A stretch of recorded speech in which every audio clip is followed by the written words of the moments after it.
Heintke Siyum wird machen die Deino Aravachoster Avatomim Aid, was ist Osuk in Limod Ateira Yeman Valaylo Hota Chazoka Asach Yor.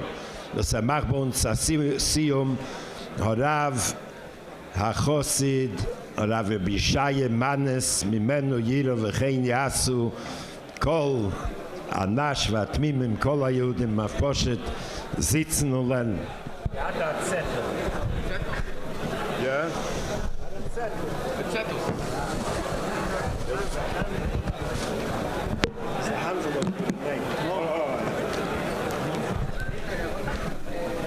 Et machen a Siyum auf Mesechte Shvuos. Heintke Siyum is Lischus Ulinishmas Reb Shloime Avrom Reb Yosef Raka, wo das geht sein Tochter Leilo in Schmosse in Jahrzeit ist gewesen Heint Beis Menachem Ave und anwünschen in Schamasla Malia alle Iden die Greise Yeshua wo Kitzo Veranu Sheikh Neyofa wie Beseichon Bagula Amitis Ashleima Teike von Miyad Mama Schnau. Der Mann der Meilom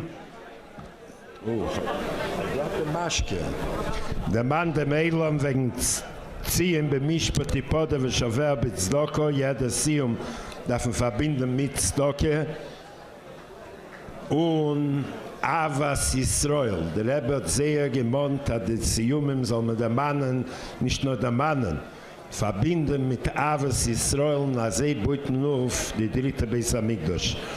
Noch einmal so scheint ich mich statt, wie wenn in Siyum Lischus, Arefue, Kreva, Schleima, Chaya, Mushka, Bas, Nettel. Soll der Eberste geben, soll haben Arefue, Kreva, Arefue, Schleima, Teike von Miyad Mama Schnau und sagt alle zusammen Amen. Chaim L'chaim L'vrocha Bechovet Godel Harav Rabbi Shaya Manes.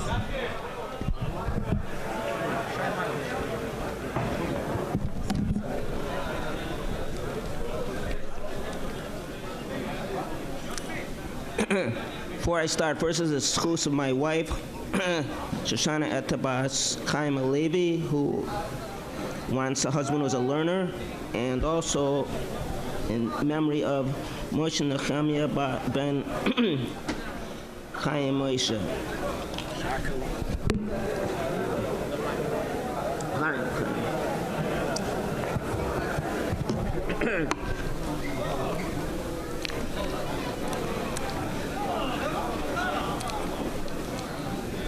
Let me get this straight. The closer your mouth is to hear, the more people hear. The Siyum was on Masechta Shavuos, which is about oaths. And first, I'm going to comment on the beginning of the Gemara. That's where the Hadron of the Rabbi is on, and then I'll get to the conclusion. The Gemara and Rashi say slow and loud because they want to hear the Hebrew version. Yeah, right. So in the Mishnah, it mentions there's 4 shomrim, 4 people are watching, and because of their watching, they have different levels of responsibility. There's what's called a shomer chinam. He watches something, he doesn't get paid for it. And if he takes an oath, it exempts him from everything, basically. And on the other extreme, you have a shoyel, a borrower, that if any accident happens, he's responsible for everything. And then in between, we have a shomer socher, a paid watchman, and a socher and a renter. So now, so there are 4 different categories of shomrim, of watchers listed in the Mishnah, and so the beginning of the Gemara starts out, Man, who, Abba Shomim. Who is the one who taught there's 4 Shomim? The Mishnah does not say who the author of this Mishnah is. It just says that there's 4 Shomrim, without saying who the author is. Amar Rab Nachman, Amar Rab Abuha. So Rab Nachman is the Rab Abuha. Rabbi Meir, he says the author of the Mishnah is Rabbi Meir, as we'll explain later why it's Rabbi Meir. So upon this, Omer le Rava bar Nachman. Rava Nachman. So Rava says to Rav Nachman, Mi icha Tana delesle arba shomrim. What type of Tana, what author of the Mishnah doesn't hold that there's 4 shomrim? In the Torah itself, it lists 4 shomrim. So what is the novelty in the Mishnah that there's 4 shomrim? What is the novelty? And therefore we say that the Mishnah, the author of the Mishnah is Rabbi Meir. Omer le, so Rav Nachman answers back to Rava, Haki Kamin, this is what I mean to say. Come in, look, this is what I mean to say to you. Man Tana, the Omer, Soicher, Kenaisi Sakar Dami. Who in the Mishnah it says that the same law applies by a renter and somebody who's a paid watchman, that they're similar. So the real question is, which Tana holds that somebody who rents is like a paid watchman? V'omer Rav Nachman, Omer Rav bar Avua, and so Rav Nachman says to him, Rabbi Meir he is. This is Rabbi Meir. This is his real question. In the Mishnah, who holds that a renter is like a paid watchman?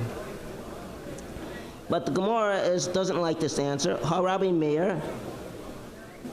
Well, I don't want.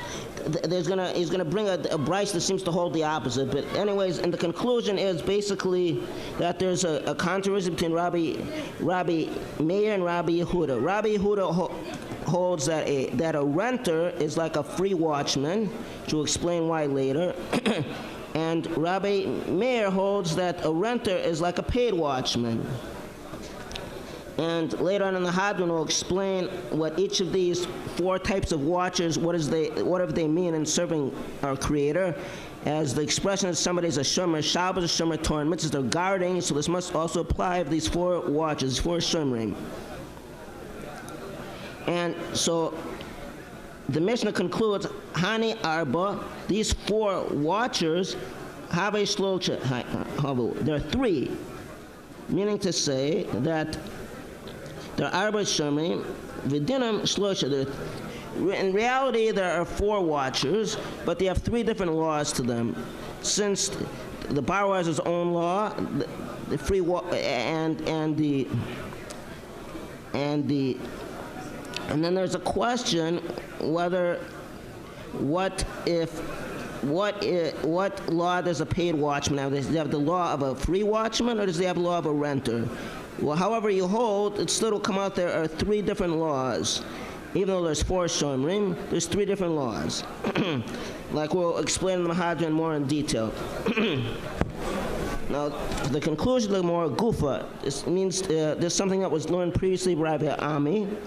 Omar Rabbi Ami, he says, Kol shvuas hadayanim mashpin oisa, any type of a shvua that the judges give, when they give an oath, ein ba mishum shvuas bitui. They do not give it's called a shvuas bitui, literally an oath of utterance, which somebody says, I do something, I didn't do something, in the positive, the negative, or he says in the past tense. So he says the judges do not issue such an oath of utterance. Why not? How do we know that? As we know anything in the Torah, usually we bring a proof from a verse. Shinamar says in the pasuk, "Oy nefesh hishova levatas osayim," and if he's going to explain, or if the soul swears, an expression of his lips, me'atzma. The implication is, when as a person obligated shvuas bitui, an oath of utterance, he's obligated only when he does it on his own, not if a judge issues it to him. And now the Gemara is going to explain how we learn this from this verse. Dorish Reish Lakish, like Reish Lakish explains. Omar Reish Lakish says, Ki, when it says the word ki in the Torah, Meshamash arba lashonis. It has 4 different potential meanings. It doesn't always mean the same thing. If, Dilma perhaps, Ella only, or daha, or because. So in this verse, Reish Lakish learns when it says the word ki, it means if. So it's conditional. If there's an oath of utterance, meaning that the person on his own person on his own took the oath of utterance. So therefore, the judges cannot obligate him to give a shuas b'ti oath of utterance. Because it's dependent, the verse says it's dependent on the person. Rabbi Elazar Omer, he says, Kulan paturim shvuas shomim. Everybody is exempt from a shvuas shomim, an oath of watching. When somebody's watching an article, there is certain cases they have to take an oath over the object that they watched. So even though they're exempt from a shvuas shomrim, oath of watching, chayovei mishum shvuas bitu. However, nonetheless, they're obligated for shvuas bitu, an oath of utterance, if they swear falsely. So they bear the obligation for swearing falsely in a shvuas bitu. But then Rabbi Elazar, he he limits this. He says, "Chutz me she'eni yodea ma." The soil, except for a case where the borrower doesn't know what the person who lent him the money was talking about, that lent him the article or the money, whatever he's talking about, and he agrees he's the borrower, but he doesn't know what the lender was talking about. So in that case, he would have to take a swear shvuas b'ti. Or the case of Geneva Veda, or an article was lost or stolen, the noisei socher of a socher, or the case where there was a paid watchman or a renter, and the article they were watching was lost or stolen. Shul chayav. In these cases, the last three cases, they're obligated to take an oath for swearing. They're obligated. If they swore falsely, whatever the ramifications are, they're obligated. And why are they obligated in these cases? The paid watchman and the renter and the borrower, shehere kafar moment, because they denied in money. And they swore falsely, so therefore have to bear the obligation. Hadron alach arba shomim, hadron alach arba shomim, hadron arba shomim. Sigus mekles shuas.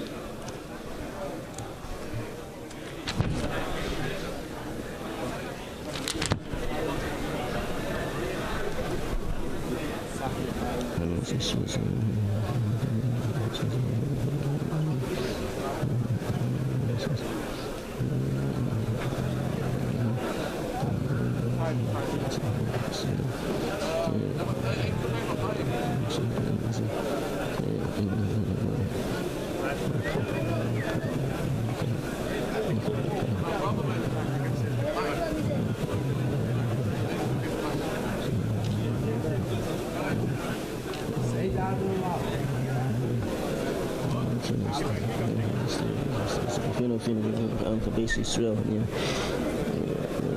כל אנחנו יצאנו עם כבייס ישראל, כל יהודים שמחים למסר סקר לשמה, ומתעצמני, ומתעסקה, כי לאלן היא נסמים גם לאבוש, ומרשקה דקה, כי לא חייס, ורקתה, דין חלקך, אמן אמן, סבא בועד, ודים אנחנו עשינו,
I don't know is the Amatain some work some of us showing me. Skada is Karash Shmei Rabo Yoma Dibrachi Rusev Yami Malchus Save Ashkuni Shikhe Bechayech and make an Idaho base Israel Bagosman Korim Roman Hey Shmei Maya Yispark Service Snase Sodor Solosh and Kuchobrikum Kosov Shiras Kosanaka Mosadam Yomo Bimu Amen. Al Yisrael Rabbon about Tamidei and Tamidei some of them on those can be right saying Basar Basar Yehe Lehenagan Shlomo Rabbikan is Lion Rican Mezena Vegan and Ishmaya Vimro Amen. Hey Shlomo Rabbin Shmaim Ting Israel Vimro Amen. Hey says Shalom of Yasa Shalom Elena Wako Israel Vimro Amen. Kiaron and Reno Better Malk Meshikla and Blood. Kiaron and Reno Malk Meshikla and Blood. Kiaron and Reno Malk Meshikla and Blood.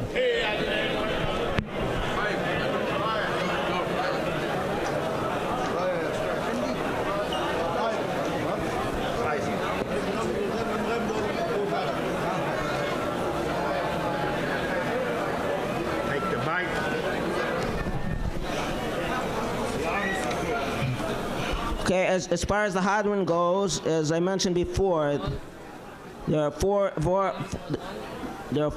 watchers, and the Gemara is wondering why it has to tell us there's four watchers. The answer is Rabbi Meir. So there's a basic difference between Rabbi Meir and Rabbi Yehuda. Rabbi Yehuda holds in essence only three watchers, and Rabbi Meir holds there's four. Rabbi Yehuda holds that the renter is like a free watchman for two reasons. One, he is not getting any reward for renting, and he's also paying for it, similar to the free watchman who's not getting any money for watching the object. Rabbi Meir, though, holds that the renter is like a paid watchman. Why? Because they're both getting benefit. The renter, even though he's paying, he's benefiting by renting some objects he's able to use. He's somewhat like a borrower. The borrower doesn't have to pay, but they're both getting benefit from the object. So Rabbi Meir, he holds that the renter, even though he has the same din, the same law as a paid watchman, he is not the same type of person. So therefore, he uses the expression in the Mishnah, there's four watchers, even though they have three laws to them, but they're in essence different. And the Shalom HaKodesh, he explains that these four watchers, they represent four different ways a Jew serves their Creator. The free watchman who's not getting paid for anything, he is the highest level. He's just serving his Creator, not for any reward. He's just serving his Creator because he's a Jew and he wants to be connected with his Creator. A paid watchman, where there's some benefit. A paid watchman, when he watches an article, so both are getting benefit. The paid watchman is getting money for watching the object, and the one who left him the object to watch, he's getting benefit because now he goes away someplace, so now somebody's watching his object. So they're both getting benefit. So in the spiritual sense, so the paid watchman, even though he's serving his Creator for his own benefit, but so to speak, he's also benefiting his Creator. The renter is also, he's doing this, he's somewhat like a paid watchman, that he, in a certain extent, he's benefiting his Creator, but he's more interested into himself. He's similar to a borrower who is doing things just for themselves. And the borrower, he's somebody who's not interested in reward or punishment. He's just interested in his own interest. Like when somebody borrows an object, the depositor, the one who left in the object, is not getting any benefit. All the benefit is to the borrower.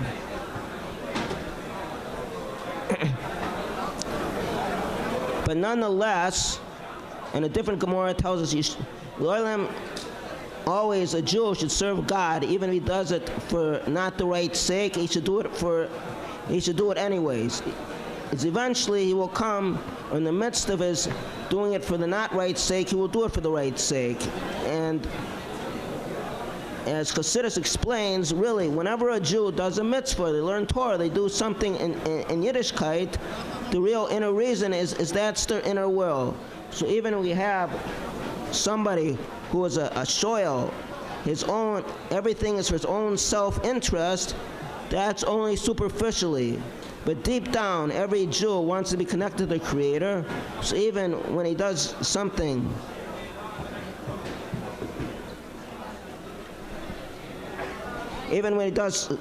totally for his own benefit, seemingly, and the Rabbi says there, the shoel, he could say, as the Torah says, that the world was created for a Jew, and he has inheritance. Avraham, Yitzchak, and Yaakov, he has very holy inheritance. So he could say he deserves everything without doing anything.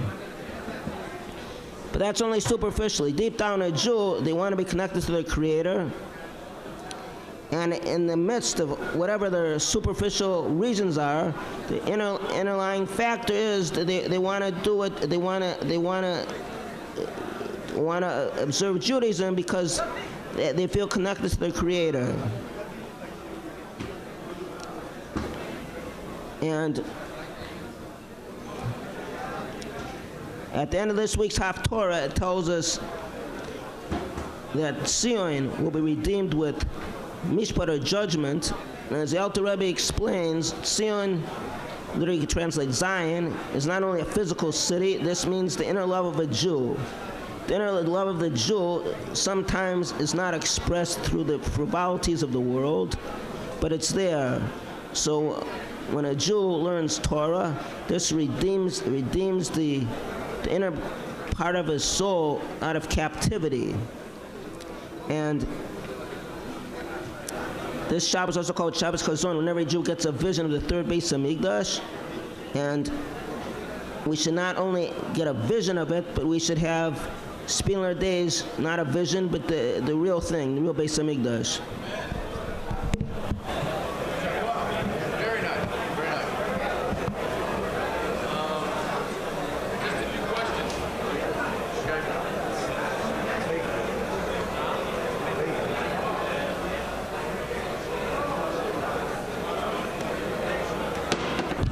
A größen Yashekoyach Rabbi Shaye, Mimenu Yiro V'chein Yasu, das man sitzt und man lernt das Siyumim und weiter angehen bis Moschiach, Gesundheit und Freilichkeit.